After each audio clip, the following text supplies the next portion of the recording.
பேசுவதா கூறுகின்றார். அவர்களை ஓரிரு வார்த்தைகள் பேசும்படி உங்களிடம் கூறிக்கொள்கிறேன். அவரை கௌரவித்து வரவேற்க எமது திருக்குடை சுவிசை ஆலய மாணவர்களின் பெற்றோர் ராதா சிவா அவர்களை அழைக்கின்றனர்.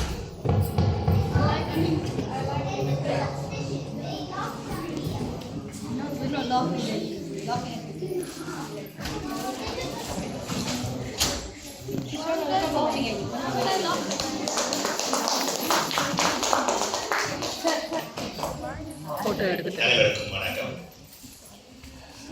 அன்பரசியை நான் முதல் வெளியேற்றியதான் அந்த விழாவில் ஜிடிவி தான் அப்போ டெலிகாஸ்ட் பண்ணது. அந்த நிகழ்ச்சியில் அன்பரசி பாடினது உலகமுக்கும் டெலிகாஸ்ட் பண்ணது ஜிடிவி தான். அப்போ 12 ஆண்டுகளுக்கு அதே அன்பரசி என்று சந்திச்சிருக்கேன். அன்பரசின் ஆர்ட்டை பூர்த்தி செய்யணும்னு இப்போ நினைக்கிறது.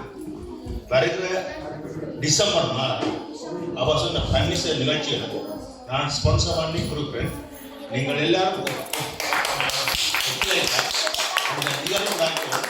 தெலுங்கு பாடல்கள் மட்டுமல்ல, தமிழ் பாடல்களும் பிறவோடும் எல்லா தேவார திருவாசகங்கள் தான் 12 பண்களும் மறைஞ்சிருக்கும் சொல்லி நான் அண்மையில் ஒரு ஆர்டிகளில் வாசிக்கிறேன். எங்களுடைய தேவார திருவாசகங்களை நான் பாடுவதால் தமிழிசையை வளர்க்க முடியும் என்றது என்னுடைய ஆணித்தரமான கருத்து. ஆனபடியாக அனைத்து பெற்றோர்களும் தெலுங்கு கீர்த்தனைகளும் சிறந்தவைதான். அதற்கு நிகராக தமிழ் தேவார திருவாசகங்களை பண்ணில் பாட வேண்டும் என்பது என்னுடைய விருப்பம். என்னால் முடிந்த உதவியை அன்பரசிக்கு கொடுப்பேன். அந்த நிகழ்ச்சி அன்பரசி ஆசைப்படி நிச்சயம் நடக்கும். அதுக்கு நான் பூர்ண ஒத்துழைப்பு. நன்றி.